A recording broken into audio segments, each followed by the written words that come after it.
Welcome to week number 1, 2, 3, 4, 5. Third of the way through. Doing okay?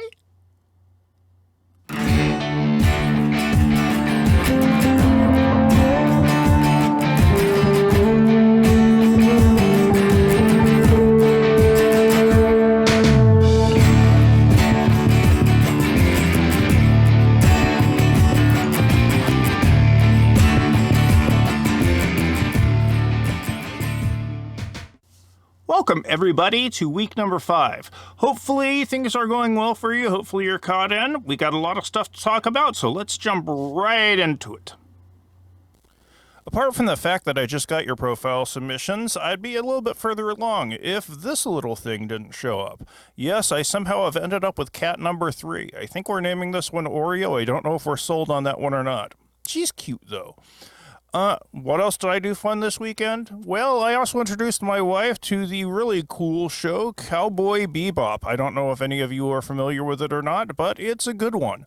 Live action version coming to Netflix, starring John Cho. Anyway, end of all that.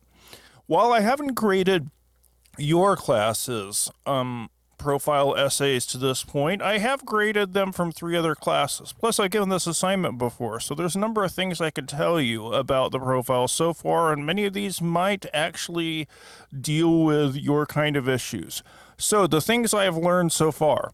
First off, a certain number of people are turning in assignments that look like travel brochures. This is a great place to visit. This is a wonderful place to have a vacation. And well, I guess that's fine and dandy. That's not really what the assignment is. So, for this assignment, you got to think of a few things. One, you got to think of significance. Why should I care about it? If there's no significance, other than this might lead to a good vacation, we've watched the video on significance, right? Yeah, if there's no significance other than this might be a good vacation spot, this is probably not a great academic subject. Academic stuff should really be more a position in a debate. If there's only one point of view, that ain't an argument. If you're completely certain and there's no possibility for disagreement, that ain't an argument. There has to be multiple possible positions available. So make sure that when you're talking about your place or your event, you're formatting it as a debate, as a position in a debate. This is what arguments are, really. In academics, we tend not to deal with a whole lot of 100% mathematical certainties, unless you're taking math, I guess.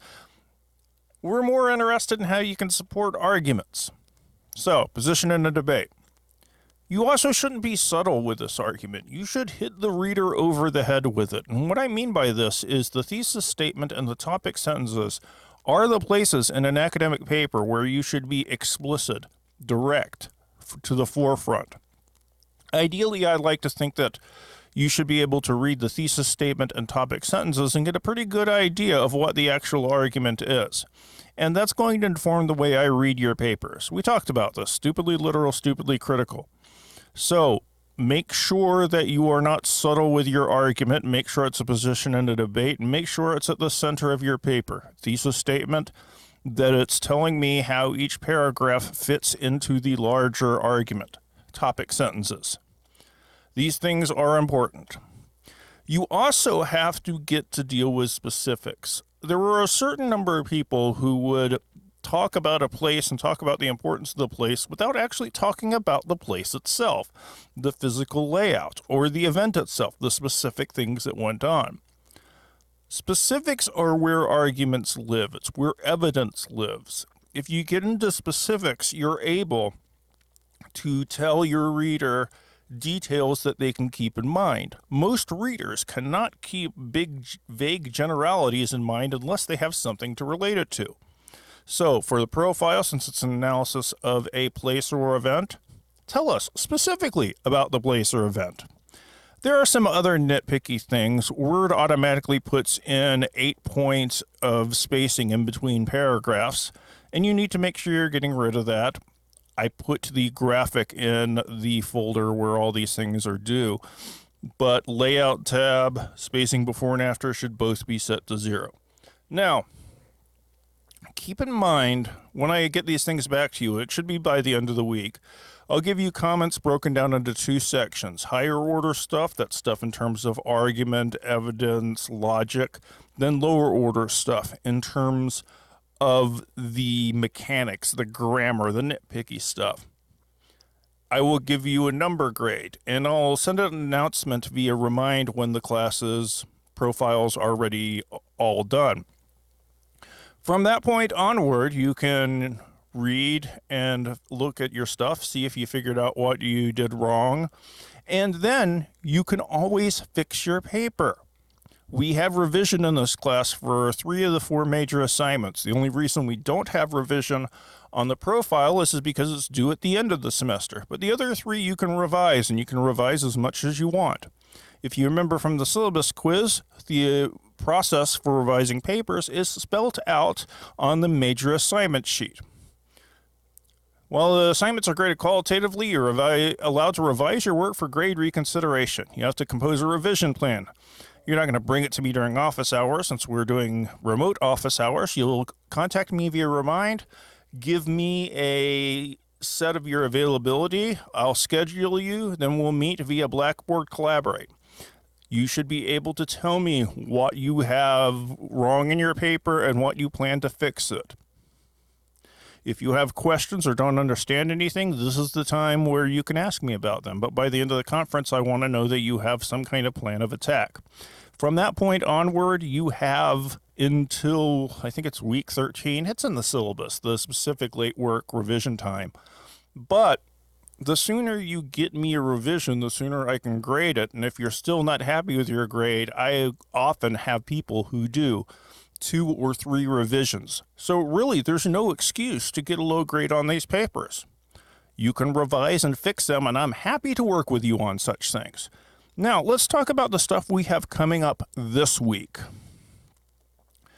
We have, in terms of assignments, 3 things. The Zorin discussion, Zorin pregame. We have a writing skills builder on analogies. It's a 10-question analogy exercise. And if there are any you don't understand or don't get, send me a message via Remind, and I'll go over them in next week's video. And we have the technology narrative peer review. Yeah, I know these things are coming fast and furiously.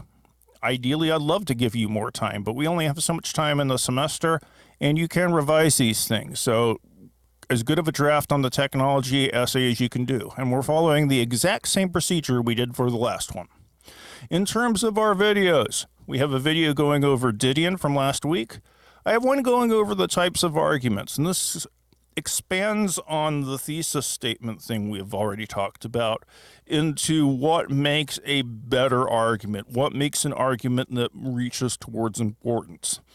I have a video going over Analogy Writing Skills Builder 1. Basically, I'm going over a lot of similar analogies, and I'm really trying to get at the heart of what analogy is and how you use them and how it's a good way to think about things. The video Back to Basics is harkening back to something I talked about in the absolute first video, how you do a paper. And it's a lesson that never hurts to go over again. So that's the work we got going on. You can do it, right? Of course you can. As always, hope you have a really great week. If you need me, hit me up via Remind, and I will see you in the next video. Take care, everybody.